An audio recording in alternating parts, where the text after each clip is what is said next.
সে কথার জবাব করে বেশ কিছু কথা মঞ্চে তুলে ধরলেন। কথার পিছনে কথা, কথার পিছনে কথা, আর হলো গানের পিছনে গান। তার নাম হইল পালা গান।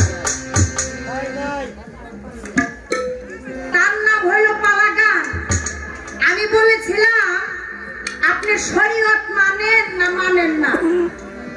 যদি শরীয়ত মানেন তবে মনে করবো যে আপনার ভিতরে কোনো মান অহংকার কিছু নেই নাকি।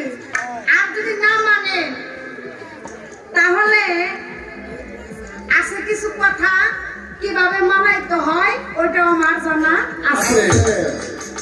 আমি তো একভাবে বলি না, আমি দুই ভাবে বলছি। আপনার মারফত ভালো, আপনি যদি পারেন বুঝাইয়া সুঝাইয়া যদি আপনার দলে নিবার পারেন নিবেন। কি বলছি না? তারে কইতাছে আমার যে হুমকি দিল জ্বরের আগে হইল কি মাথা ব্যথা, ঝগড়ার আগে তেরা কথা। কথাটা সত্য। কেন অনেকের দেখবেন যদি কয় যে আমার জ্বর আসছে গায়ের মধ্যে হাত দিলে বোঝা যায়, তাই না? আর যদি কয় পেটের ব্যথা ওটা তো কেউ দেখবো না, জ্বরটা বোঝা যায় নাকি, ঠান্ডা লাগলেও বোঝা যায়। জ্বরের আগে কিন্তু অনেকের শরীরটা কিন্তু ব্যথা করে, কি না? হ্যাঁ, জ্বরের আগে মাথা ব্যথা, মাথা ব্যথা শরীরের ভাব থেকে অনেকে কয় আমার মনে জ্বর আসবে। আমি তো ওই রকম কোনো হুমকি দেই নাই। আমি বলেছি আপনি শরীয়ত মানেন কি না মানেন, আমার জবাবটা শুই নাই বুঝবেন যে শরীয়ত আমি কতটুকু মানি। আর আমি যদি না মানি আপনি কি করবেন, আমার মারবেন। কি কথাটা কইছে না? যদি মারামারি করুন লাগে মারামারি করুন, আর যদি কথাই না পারি ওই যে একটা কথা আছে না যে পাশার ধরে তলে গরম কিন্তু খামছে একটা ছাড়ুন। চৈত্র মাসের দিনে এই ছোট কথা, চৈত্র মাসের দিনে পাশার করছে দেখি কে পারে। আমি একজন নিচে একজন উপরে, তুই আরেকজনের কথা তুই এত ভালো পারস তুই নিচে পড়ছ উপরে পড়ছে, এর কারণ কি এটা বুঝবা না। ওনার উপরে আমি রাখছি কই কেন চৈত্র মাসের যাচ্ছে ওনার উপর দাসে এইটা হলো এক সাবজেক্ট। আর আরেকটা সাবজেক্ট হলো ভাবের মারামারি। যদি কোনো ভাবে হেলান সরকারের নাকি মারামারিতে না পারি পাপ দুটো আছে না, পাপ দিয়ে আবার কি করবে কারণ আছে। একটা তোরবেন একবার ভিউর ভাঙা না পারলে একটা কাজ তোমার করুন নাকি পাঁচ যখন আছে। হ্যাঁ, কাজে খাবে দেয় নাকি বলা হয়েছে আজকে ভাবের মারামারি। আর শরীয়তে আছে ডান্ডা। করবেন কথা শুনলে যে সমাজে বাস করবেন, এমনি মহিলা মানুষ শরীয়ত চালানিটাই কষ্ট, তার মধ্যে পাটটা নিয়েছি বড়। আর আপনারা কথা কইয়া আমারে মানে এই না কেন বললাম শরীয়তে আছে ডান্ডা। কথা দিয়ে না পারি যদি দেই যে ওই যে একটা কথা আছে না, সীমা লঙ্ঘনকারীরা আল্লাহ পছন্দ করে না, সমাজেও তাই পছন্দ করে না। আমার সমাজে বাস করবার চাইলে আইন কানুন যা সেটা মানতে হবে। যদি থাকে না, যদি কোন যে দেশে থাকুন না তাহলে আর আমি একটা কথাই নেই জানগা অন্যান্য দেশে যা পয়সা থাকেন না তাতে আমার দুঃখ নাই, কিন্তু বাংলাদেশে বাস করলে আমার মতো আলেমের কথা শুনতে হবে, বাস করলে বড়দের সম্মান করতে হবে, ছোটদের সেবা করতে হবে, সমাজের সাথে তাল মিলিয়ে চলতে হবে, সোজা রাস্তায় চলতে হবে। এইখানে একটা কথা কইছে ভাই, টাকা গেলে কি সোজা জান যাবো, কি কথা কইছে? হ্যাঁ ভাই, এটা তো বাঁকা তারা আছে, ওরা বাঁকা তারা রাস্তার বাঁকা তারা থাকা। আর আপনার মন যদি ভালো থাকে রাস্তা সোজাই আছে। কি মন যদি আমার ভালো থাকে রাস্তা বাঁকা থাকা আমার যায় কি? আমার মন সরল, সবই সরল। আমার মনটা যদি রাসূলের প্রেমে, আল্লাহ রাসূলের প্রেমে যদি একবার দেয়া দেওয়া হয়, ওই মন কখনো বাঁকা তারা পথে যাবে না।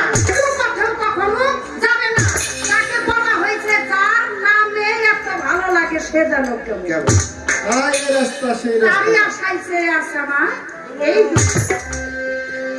তাহলে বিষয়টা হলো এই একটা বিষয় আপনি জবাব করছেন ভালো আপনি কইলেন যে জবাব শুনেই বুঝবেন শরীয়ত আমি কতটুকু মানি কে আপনি যদি ওই রকম মানুষ যদি নরম হয়ে এই জবাবটা দিতেন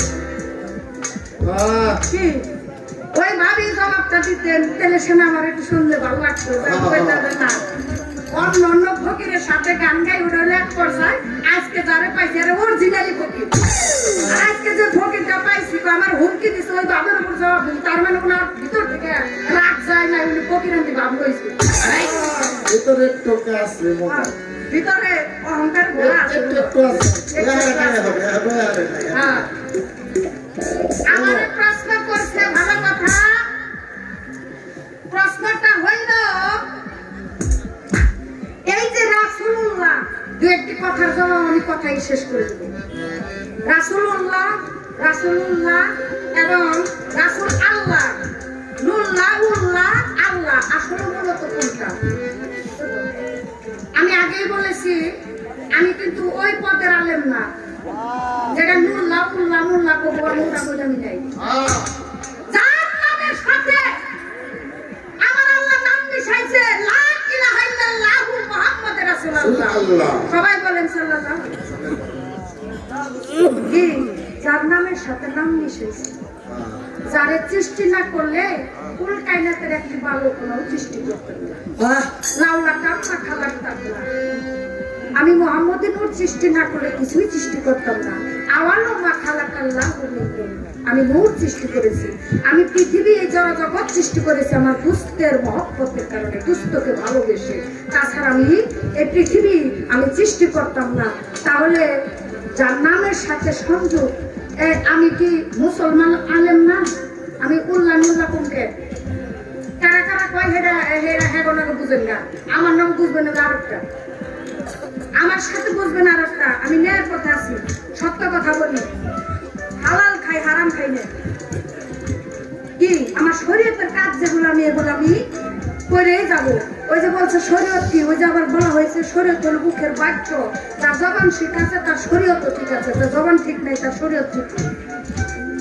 আমার কথা খেয়াল করবে তার শরীয়ত ঠিক নাই তাই আমরা বলি লা ইলাহা ইল্লাল্লাহু মুহাম্মাদুর রাসূলুল্লাহ এটা একটা গেল আরেকটি কথা বলেছে শরীয়তের 5টা কর্ম হলো এক জিনিস আমার শরীয়তের মধ্যে থেকে যে জবাবটা আসে আমি সেই জবাবটা দেওয়ার জন্য চেষ্টা করব আল্লাহ রাসূলের প্রতি বিশ্বাস রাখা মা বাবার খেদমত করা উস্তাদ গুরু সেবা করা এলেম শিক্ষা পাওয়ার উদ্দেশ্যে শিক্ষা দেওয়া এই হলো 5টা কর্ম আমার শরীয়তের মধ্যে আছে আপনি মনে করতেছেন যে আমি এমন জায়গা থেকে ধরু কইতে কইতে আমার মধ্যে যাইব আপনার মধ্যে আমি জান্নাত না আমার মধ্যে যা আছে এই করে শেষ দেওয়ার জন্য আমার মধ্যে যা আছে আমার শরীয়তের মধ্যে যা আছে গাইতে এই আমি শেষ দিতে পারব না আপনার ভিতরে আমার জান লাগবে না আপনার ডাকলে কোনটা আমার আমি কইরা যাই দেয়া যায় কি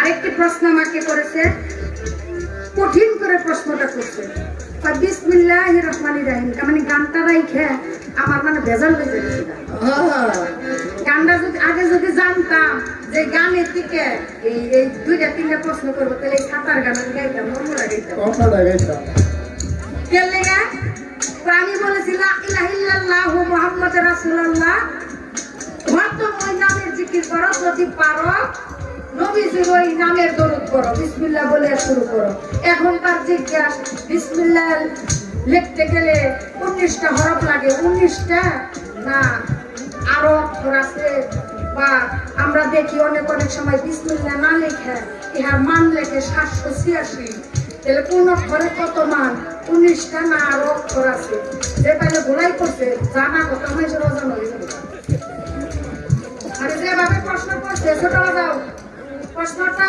করাতে মনে করেন যে যদি কেউ যাই না থাকবে এই মানুষ হারিয়ে যেত না বলছে কে লিখে 19টা না আরো আছে আর যদি আমি 20টা তাহলে আমার খাওয়াটা ধরবো মানে কায়দাটা করছি কত আমার যদি কেউ 11টা তাহলে কোনো চাওয়াই নাই তাহলে হরফ 19টা না আরো আছে কেস গিরা কত বড় করে দিচ্ছে না আমি ওই ভাবের উপরে জবাব দেবো কোন অক্ষরে কত মান আমাকে জিজ্ঞাসা করেছে আমি তার জবাব করব। তার আগে আমার পালাপ থেকে আমি একটি গান আগে রেখে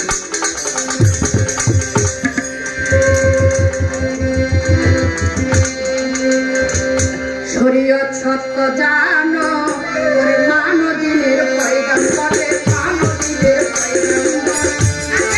আমি আরাম সন্ধে গানা আদায় করো শরীয়ত সত্য জানো ওরে মানবীর পয়গাম বলে মানবীর পয়গাম বল আখেরাতে পাবি আরাম সন্ধে গানা আদায় করো শরীয়ত সত্য জানো শরীয়ত সত্য জানো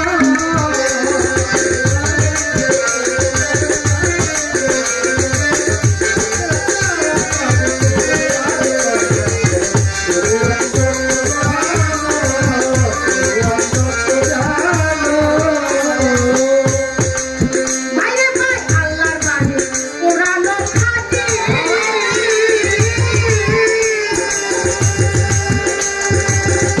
যদি পাহাড়ে ভেসিতেন তিনি আল্লাহর বাণী পুরানো খাঁটি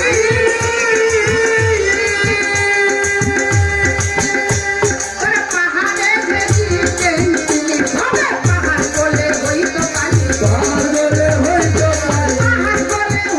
পানি বন্ধ বলে না শরীয়ত সত্য জানো ওরে মানবীর পয়গম্বর মানবীর পয়গম্বর আখেরাতে পাবি আরাম সন্ধে গানা আদায় কর শরীয়ত সত্য জানো ওরে মানবীর পয়গম্বর মানবীর পয়গম্বর আখেরাতে পাবি আরাম সন্ধে গানা আদায় কর শরীয়ত সত্য জানো শরীয়ত সত্য জানো শরীয়তের আলেমে জানা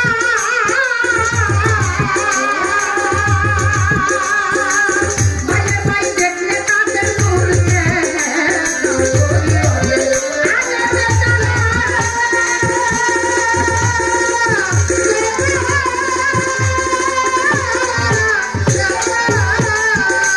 ওরে দেখলে তাদের নূরকে তারা হইয়া তেরা সুলতিয়ারা তেরা সুলতিয়ারা হইয়া তেরা সুলতিয়ারা কথা করো তোমরা শরীয়ত সত্য জানো ওরে মানবীর পয়গম্বর মানবীর পয়গম্বর আখেরাতে পাবি আরাম সন্ধে গানা আদায় কর শরীয়ত সত্য জানো মানবীর পয়গম্বর মানবীর পয়গম্বর আখেরাতে পাবি আরাম সন্ধে গানা আদায় কর শরীয়ত সত্য জানো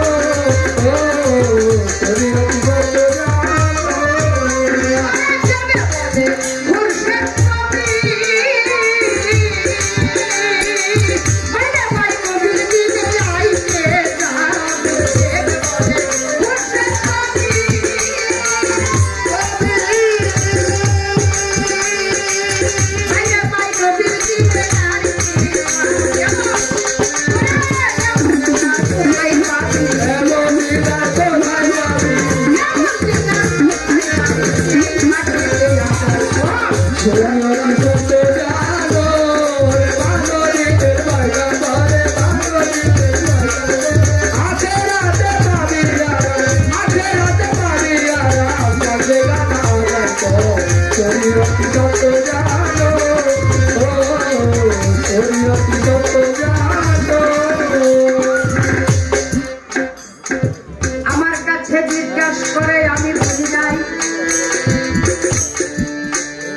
এই বিসমিল্লাহ 19 হরফ এই 19টা হরফের মান কত বলে গেছে এই বিসমিল্লাহ লিখতে কয়টা অক্ষর লাগে অক্ষর 19টা ইহার মধ্যে কোনো ভুল নাই অক্ষর হলো 19টা এখানে মান বসানো আছে এক একটা অক্ষর কতটা দুইবার করে উচ্চারণ হয়েছে কতটা তিনবার উচ্চারণ হয়েছে আপনি একটু বসে বসে শুনবেন বে হলো একটা মান হলো 2 সিন হলো একটা মান হলো 60 মিম হলো 3টা 4 এবং 30 এহা গুণন দিলেই 120 লাম হলো 4টা 30 গুণন 4 এহার মান হলো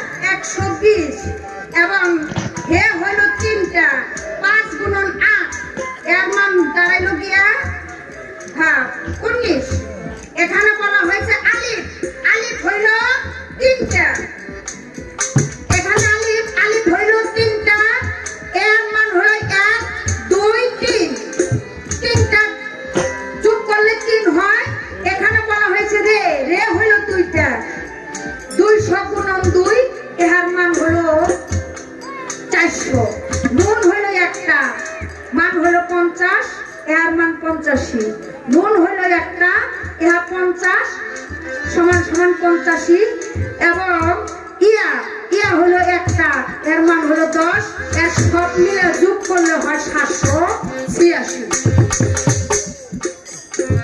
আমার কথাটা খেয়াল করবেন এগুলা তো মনে করেন যে লেখা এগুলা অনেকে প্রশ্ন করে না যার কারণে মনে করেন যে গায়িকা রাখছি যে যদি কোনো কাজে খাতা ওইটা আজকে কাজে খাটাইলাম তাহলে বুঝলেন বেগ কয়টা মান হলো 2 সিন কয়টা একটা মান হলো 60 মিম তিনটা 4 গুণন 30 120 লাম হলো 4টা 30 গুণন 4 120 হে হলো তিনটা 5 যোগ 8 এবং 8 এর মান হলো 29 আলিফ তিনটা 1 2 3 এর মান হলো 3 রে এ হলো দুইবার উচ্চারণ করা হয়েছে বিসমিল্লাহর মধ্যে এ হলো 200 গুণন 2 নুন হলো একটা মান হলো 50 ইয়া হলো একটা মান হলো 10 যোগ করলে হয় 786 হ্যালো আরেক কথা জিজ্ঞাসা করছেন আমি বলি নাই ভাবের কথা জোড়া কথাই আমি বলিব সবাই প্রশ্নের জবাব দেওয়ার আগে প্রশ্ন কইরা যাই পাইছি আজকে ভাবের ফকিরা সরেতে তাই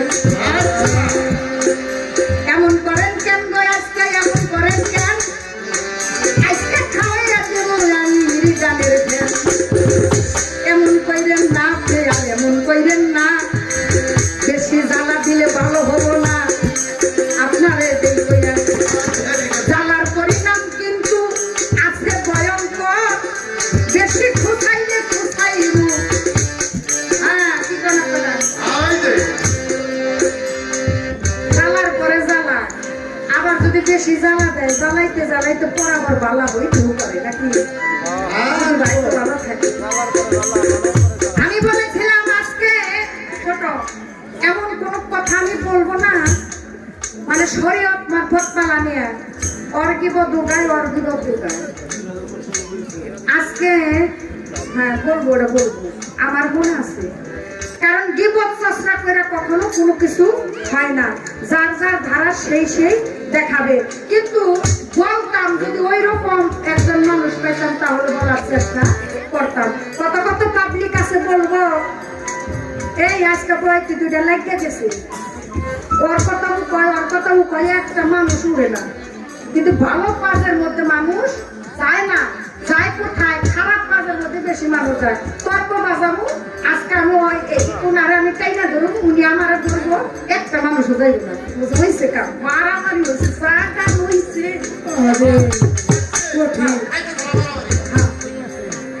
আমার কথা থাকতে আমি বলেছিলাম আমার শরীয়তে থাকে শরীয়তের স্তম্ভ উনি বলে গেছেন না স্তম্ভ হলো 5টি নামাজ রোজা হজ যাকাত কলেমা আমার কথাটা খেয়াল করবেন এই যে আমরা যেটা করি আমরা নামাজ পড়ি যে একটু ভাঙে কইছি কথাটা ওযু করেন নাকে পানি দেন মুখে পানি দেন কানে পানি দেন তারপর পায়ে পানি দেন হাতে পানি দেন নিজে পাকন তারপরে নামাজে দাঁড়ান যাই নামাজ বিছান যাই নামাজের দোয়া কন সূরা কন রুকু দেন সিজদা দেন কত কিছু কি কইছে না মনে আছে আপনাদের মনে আছে হ্যাঁ মনে একটা কিছু কইছে যদি মনে থাকে এই পাক পবিত্র বিষয়টা আপনি বুঝবেন কি অন্য কিছুই কিন্তু তারপরে ছোট করে কইলাম এটা বিষয়টা আপনি বুঝবেন বুঝলে আর এটা কইতেন না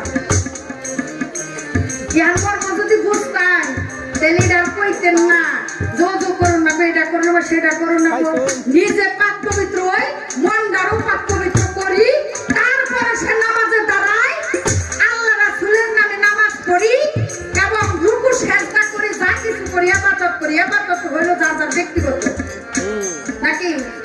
আমার আবাদত আমার কাছে, আবাদত জিনিসটা হলো যার যার। তাহলে আমরা পাক পবিত্র হই, পাক পবিত্র না হই আমরা নামাজে দাঁড়াই না, কারণ পাক পবিত্র পরিষ্কার পরিচ্ছন্নতা হইল ইমানের অঙ্গ। কি কন? পরিষ্কার পরিচ্ছন্নতা হলো ইমানের অঙ্গ। দেখবেন ছোট বাজায়ও, দেখবেন একটা পাগল অপরিষ্কার একটা মানুষ যদি যায়, ওনার স্থানটা কোথায়? আর ভালো একটা আলেম মানুষ যে পোশাক আশাক চকচকা উজু করবে, নামাজ পড়বে, তার স্থানটা কোথায়? এটা একটু খেয়াল করবে। তাহলে আমার শুধু এইখানে জানার বিষয় যে যেভাবে ভাঙ্গানিটা দিলেন, এই যে নামাজ আমরা বা করি রুকু দেই, সেজদা করি, রুজু করি, আপনারা যে নামাজ পড়েন এটা কিভাবে পড়েন একটু কই। আপনি কই যে সূরা আছে কি? আমার কথা খেয়াল করে, যদি সূরা থাকে, সূরা কি? নামাজ পড়েন কিভাবে? আমরা চাঁদ দেখে রোজা রাখি কি? আমরা চাঁদ দেখে রোজা রাখি, আমরা ভোরবেলায় সেহরি খাই, সারাদিন উপাস থাকি মাওলার নামে, মাওলার নাম নেই, আল্লাহ রাসূলের নাম নেই, নামাজ পড়ি। আবার সূর্য যখন অস্ত যাবে তখন আমরা কি করি? ইফতার করি। আপনারা রোজা রাখেন কিভাবে? বেদের কথা আগে শুনে নেই, মারফত হাসিল না করলে বলে কিছুই হবো না। আর ওনার কথাই বোঝা গেছে আমার শরীয়তে কিছুই নাই, খালি মারফতই আছে। বোঝা যাইতেছে যে মারফতে সবকিছু আছে, তাই বলে ওনার কথাই কিন্তু আপনারা শরীয়ত বাদ দেন না। কিন্তু হ্যাঁ, ওনার কথাই যে শরীয়ত বাদ দেন, উনি তো কইয়া যাইবো গা, কিন্তু ছোট উনি বইলা যাইবো গা, কিন্তু সমাজের সাথে চলবার গেলে সমাজে মিশা চলে নেবো। ওনার কথা শুনলে পারা পরে যে আপনারা মাই খাইবে, এটা কিন্তু হেলাও সাঁতার খাইবো না, প্রতিশোধ করতে পারবো। তাহলে রোজা রাখেন কিভাবে? হজ আমরা করি, আপনি হজ করেন কিভাবে? কলেমা পড়েন কিভাবে? আমরা কলেমা পড়ি, আমার হুজুরের কলেমা, হুজুর পড়ছে, আমরাও কলেমা পড়ি, আমরা হুজুরের হইলাম উম্মত, এই জন্য আমরা কলেমা পড়ি। আপনারা কলেমা কিভাবে পড়েন? কলেমার ফানা বাঁকা ওজুর নজুর, কলেমা দেখতে কেমন, কলেমা কিভাবে আপনারা এটা দেখা বোঝার কায়দা কৌশল কি? আমি কেন করলাম? যদি কয় যে না কলেমা পড়ার বস্তু, তাহলে তো আমার দেয় নাকি? আর যদি দেখি যদি ভিন্ন কিছু থাকে, তাহলে মনে করুন যে নামাজ কথা আছে কিছু, তাহলে বোঝা গেল নামাজ রোজা হজ চাকা কলেমা। এখান থেকে আপনি কথা রাখবেন। আরেকটি কথা হলো, ফকিরের 6টা বোকামের নাম কি? ফকিরের 6টা বোকামের নাম কি? আমার আবার একটা অভ্যাস আছে, প্রশ্ন করার দলে প্রশ্ন জানি পত্রিকায় আবার আমি কইয়া দিই। কারণ বিষয়টা হলো, প্রশ্ন গুছাইয়া করলে সে পালাটা ভালো হয়, তাছাড়া পালা ভালো হয় না। তাহলে এখানে আমি দুটা কথা রাখলাম। আরেকটা কথা, আমি যে হিন্দু শাস্ত্র থেকে আমি তো তেমন বুঝি সুঝি না, একটা কথা জিজ্ঞেস করি, সেটা হলো যে আমার মায়েরা, ছোট আমার মায়েরা কি করে? কপালে টিপ দেয়, সিঁথিতে সিঁদুর দেয়, সিঁদুর দিলে শাখাটা হাতে থাকলে মানুষ বুঝে যে এই মহিলাটা হলো হিন্দু, নাকি এই মহিলাটা হলো হিন্দু, কারণ কপালে সিঁদুর আছে, হাতে শাখা আছে। কথাটা খেয়াল করুন, এই সিঁদুর আর এই শাখাটা ওই থেকে আসছে। আপনি ওই অতি সত্য জানো রে বাগদিনের মাইগা বারে বাগদিনের মাইগা বার আখেরাতে পাবি আরা আখেরাতে পাবি আরা তুমি অতি সত্য জানো ওরে তুমি অতি সত্য জানো।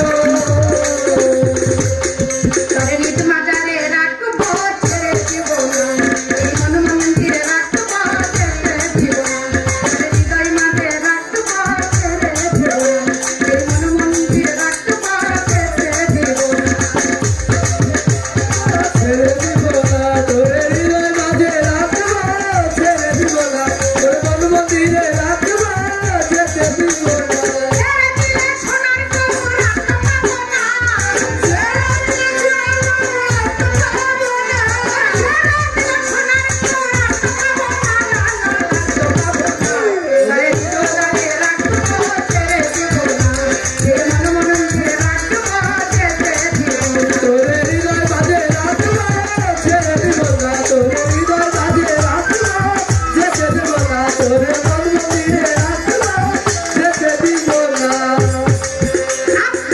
আছেন যত কেজিকের নন্দন যেইভাবে যে কথা বললেন আমার ওরে আপনারা আছেন যত কেলিকের নন্দন যেইভাবে যে কথা বললেন আসলে এখন এবার আরো কথা জিজ্ঞাসা করতে আমি ভুলি নাই ধীরে ধীরে দিনের কথা বলিব ওরে সুন্দর করে তো আছে আপনারে দেখয়া এবার স্বপ্নের পরে আসলো কি বলেন না বলিয়া আমি আস্তে ধীরে জবাব করবো আসরের ভিতরে এটা আসার কারণ কি বলো না সংসারে করে বলবো কথা ধীরে ধীরে বলবো কথা ধীরে ধীরে করে সত্যের করে না বলতে বলবো কথা ধীরে ধীরে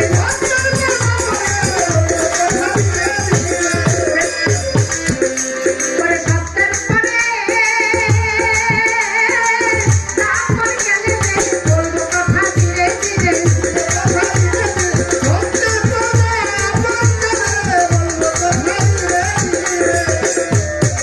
এবং কার মাধ্যমে একটা যুগ চেঞ্জ হয়ে গেছে আমি তো আসলে বুঝি কম তারপরে সংক্ষেপে বলার জন্য আমি চেষ্টা করব সপ্ত যুগে গুরু ছিল কে গৌতমণি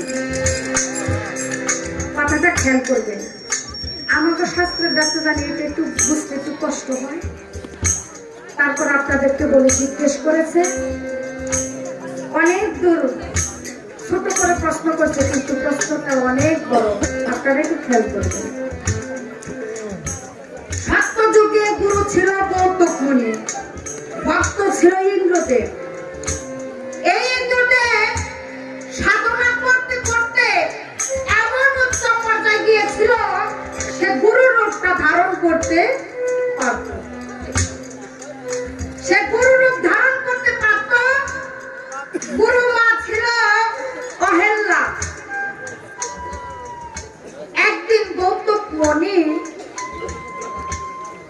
একদিন গৌতম মুনি কি করছে ধ্যানে সাধনায় মগ্ন ছিল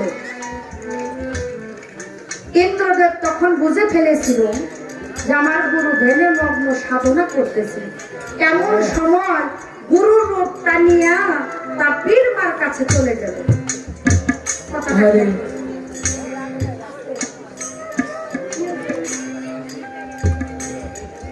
তার পীর মার ঘরে যখন ঢুকেছে ঢোকার পর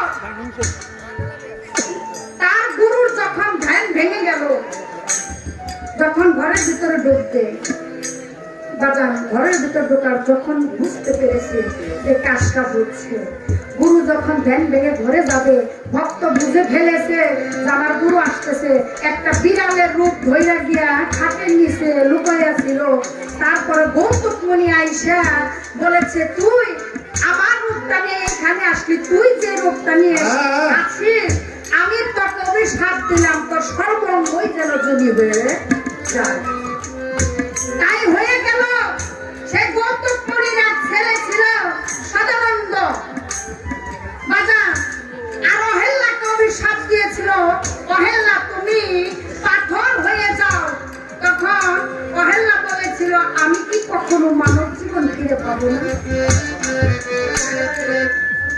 আমি কি কখনো মানব জীবন ফিরে পাবো না তখন বলেছিল পাবে তখন বলেছিল পাবে মানব জীবন পাবে রামের চরণ ধুলি যখন তোমার গায়ে পড়বে তখনই তুমি মানব জীবন ফিরে পাবে পথে পড়েছিল পথে পড়ার পর গুরুকে ডাকে ডাকতে ডাকতে গুরু দেখে ওই রাস্তা দিয়ে আসতেছে গুরু ওই রাস্তা দিয়ে আসতেছে বাতাসকে বলেছে হে বাতাস বাতাস বলে আমার জীবনটা ধন্য হয়ে গেল আরে বাতাস যদি আমার গায়ে লাগে ও বাজা তখন কি হয়েছিল আমার গুরুর চরণ ধুলি অহেল্লার গায়ে পড়ল